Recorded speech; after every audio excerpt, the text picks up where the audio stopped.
Jen friends, I'm Major Gaurav Arya and you're watching the Chanakya Dialogues English. Lights made in China. And why lights? Yeah? Why do you need to put lights at all in Diwali? Just put diyas. That is how our forefathers did it. That's how our ancestors. And you thought that Russia was a cake and you could cut it and eat it like you tried to do it in 1990s, 1989-90. USSR broke up. But this is a different Russia. Jen friends, I'm Major Gaurav Arya and you're watching the Chanakya Dialogues English. Like this video, subscribe to our channel and don't forget to press the bell icon. Friends, moving images, emotional images from television, people queuing up, lining up, an ocean of people lining up to pay their last respects to Colonel Manpreet, Major Ashish and DSP Humayun, all three who laid down their lives for you and me. And today, we offer their family condolences once more. But we also ask ourselves a very pertinent question. This sense of patriotism, this sense of unity, why does it have to come after a soldier lays down his life? What are our responsibilities as citizens? And I have this fear, I have this gnawing fear in my heart that very soon we are going to forget about all of this. We'll put it behind us in a day or two. CO 19RR, Company Commander 19RR are going to be forgotten. DSP Humayun will be forgotten. And what will remain is many of us wanting to go back and play cricket with Pakistan. That is not war. What we're doing with Pakistan is a mere sport. War is this. War has casualties. War has orphans, war has widows, war has old parents without their sons. That is war. And it's very ugly, it's very brutal. But it's happened so many times before that I've become a little bit of a cynic, and I think that we're going to forget the sacrifices of these brave men. And it's only a matter of 48 to 72 hours. Then everything's going to be normal. And we'll be back to, saying that let's play cricket with Pakistan. Friends, there's another thing, I know that a lot of our stuff comes from China. A lot of our stuff comes from China. And I know we really import more than 125 billion. The total trade between both the countries is 125 billion and 70 to 75% in favor of China. So there is some serious $80-85 billion worth of stuff that we are importing from China every single year. But the question here is different, Are we making an attempt to get out of this? The government is, surely. I'm aware because I've seen what they're doing, at least in the field of defense and a lot of stuff coming in, and we're really, really pushing it hard, and Atmanirbhar Bharat and all that. But Atmanirbhar Bharat also depends on citizens of India. It is not just important for the government to lay down certain rules and companies to start saying that, hey, we're making a great television, it's an Indian brand, and buy the Indian brand, and we're making great mobile phones. That's not enough. It has to come from within. There is a practical Atmanirbhar Bharat and there is an emotional Atmanirbhar Bharat. What about the emotional Atmanirbhar Bharat? I have said it, and I plan to say it again and again. In my studio, Chinese stuff is banned. Even if I have to pay more, right? I try my best. I'm not saying I'm 100% successful, but I try my best to not use Chinese. There was a time when somebody got something and I found that it was pretty handy, pretty useful, but it said made in China. I sent it back. So this is what I am telling you. You have to make an effort and you will not be 100% successful. You will not be 100%. You will end up buying something Chinese or the other, because it's like the plague, Chinese material. It's all pervasive. It's everywhere. But once you start rejecting Chinese stuff, the imports will become less, because it's all a demand and supply game. The government of India is not writing any big checks to China saying that, hey, listen, we love Chinese stuff. No, why don't you export more to us? The government of India is not doing it. It is you and I who are doing it. Both of us together and all of us together. We are saying that, Diwali is around the corner. and all those Diwali lights at our home, we have to see whether we want to opt for, lights made in India, or this Diwali opt for lights made in China. And why lights? Yeah? Why do you need to put lights at all in Diwali? Just put diyas. That is how our forefathers did it. That's how our ancestors did it. So this is just a thought that I thought I'll, just a thing in my mind. I thought I'll share with you because it's very pertinent today, and this is something very close to my heart. Friends, in another news, from Punjab, in his village, Amritpal Singh, you remember Amritpal Singh?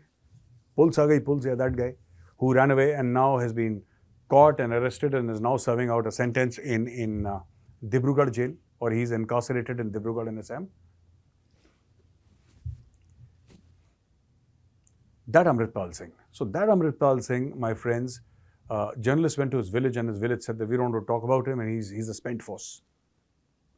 This Amritpal Singh, who came out of nowhere and with the help of drug money, ISI money, he was catapulted to superstardom. He actually went to Europe, got plastic surgery done to ensure that he looked like Bhendrawale. He changed his facial features. That was the level of marketing this guy practiced, all supported by the Pakistani ISI. Now, where is Amritpal Singh? The issue is not that he's in jail. The issue is that he's out of the hearts and minds of the people of Punjab. Nobody discusses Amritpal at all. It's gone, finished. And that is what happens, when you raise your voice, raise your weapons against the state, especially a state like India. This is the fate that awaits you. In another news, Kim Jong-un is in Russia, and Kim Jong-un is traveling all over Russia, and he's going to these aerospace factories where aircrafts are being built, and he's just traveling with Putin all over. And suddenly we see, in a very limited way, in an extremely limited, I would not like to use the word mainstreaming, but suddenly Kim Jong is visible outside of North Korea. And this is American diplomatic failure, and I'll tell you why. When Russia invaded Ukraine, America and all the other countries, NATO countries, should have stepped in and played the role of a peace broker. They should have told Russia, you need to back off. They should have told Ukraine, what is your problem? Let's sit down, let's sort this out. Nobody said that. They painted this entire Old Testament David and Goliath story out of thin air. Yeah? And after doing that, they just kept on pumping money into Ukraine. They pumped so much money into Ukraine that Zelensky went crazy. He kept on fighting with the Russians. So many, thousands upon thousands of young Ukrainian men and women are no more.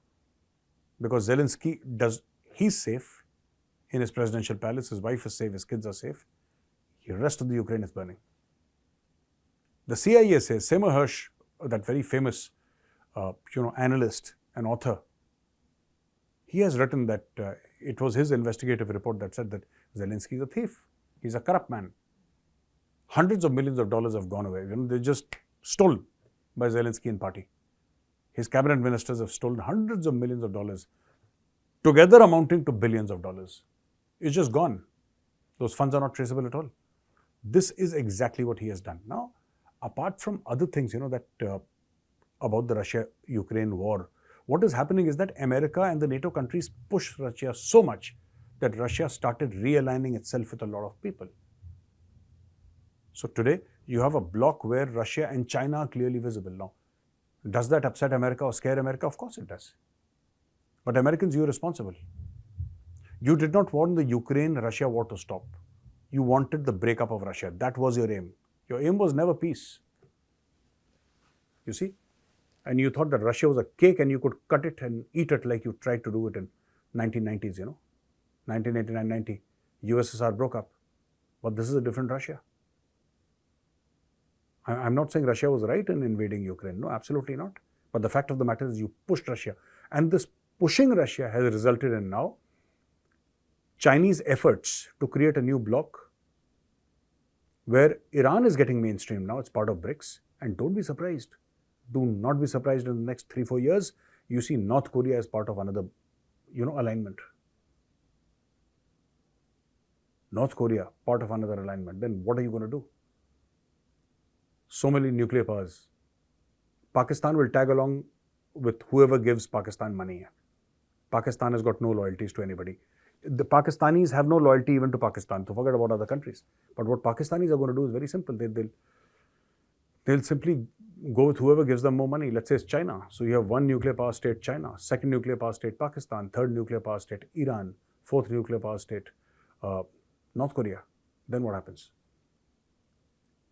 And all this is plausible, I'm telling you. All this is plausible. None of it is in the realm of fantasy. All this is plausible. And all because America wanted to push Russia into a corner and Russia reacted. Today, Putin is welcoming Kim Jong. I don't know where this road will lead, but I'm very sure, ladies and gentlemen, this is not a pleasant road. Apart from that, we have the Chinese Defense Minister Li Shangfu, who has disappeared and is not available for the past 3 weeks. The man has just disappeared. Earlier, it was, I think, the Foreign Minister of China who's not there. Then Mr. Wang Yi, who was the earlier Foreign Minister, and then this guy came, the one who disappeared, and then Wang Yi became some top shot in the Politburo, and then again he came back and he took over as the Foreign Minister. This happens quite frequently in China. Top ministers simply disappear. They just are untraceable for a month. Nobody knows where they went. And there are rumors circulating on Chinese social media that, maybe he's run away with his mistress or he's run away with his girlfriend. I think the problem is Xi Jinping. And these people are going for servicing, as they say, a vehicle. Every now and then a vehicle has to go for servicing. To change the oil, fix the batteries, change the filters. So I think this guy has gone for servicing. And he's gone to a service center called Xi Jinping Service Center, where they go to, if this man is against Xi Jinping, he has spoken against Xi Jinping. If he is in any way, his statements are contradictory to that of the Chinese Communist Party, this man is due for servicing, and I think that is why he has disappeared. Apart from this, we have Zelensky again wanting to meet Joe Biden. He's met Joe Biden last year. He wants to meet Joe Biden again, so he's going to the United States of America. And Joe Biden has asked Congress to approve $24 billion in military and humanitarian aid for Ukraine. Ukrainian President Zelensky is expected at the White House and on Capitol Hill next week as he visits the US during the United Nations General Assembly. Details of Zelensky's next visit were not being yet made public. It was first reported by Punchbowl News. Meanwhile, the Treasury and State Department announced that they were imposing new sanctions on more than 150 individuals and entities connected with Russia's invasion of Ukraine. Again, I tell the Western countries, the best thing to do is call both these leaders and push for truce, push for peace. If you think that your sanctions are going to break Russia, sorry. China is buying stuff from Russia. India is buying stuff from Russia. There are countries in Africa that are buying stuff from Russia. Will you sanction the whole world? It's not going to work out like that. You have to pitch for peace. You've been pitching for war so far. Much as you want to scare Putin, that man does not scare easily. And that nuclear saber-rattling is already happening from Russia's side. So I think the West should take a deep look and get all the people on a table and say, okay guys, let's talk peace. Ladies and gentlemen, with that I come to the end of this video. I hope you like this video. If you like this video, press the like button, subscribe to our channel. Don't forget to press the bell icon. Jai Hind, Vande Mataram, Bharat Mata Ki Jai.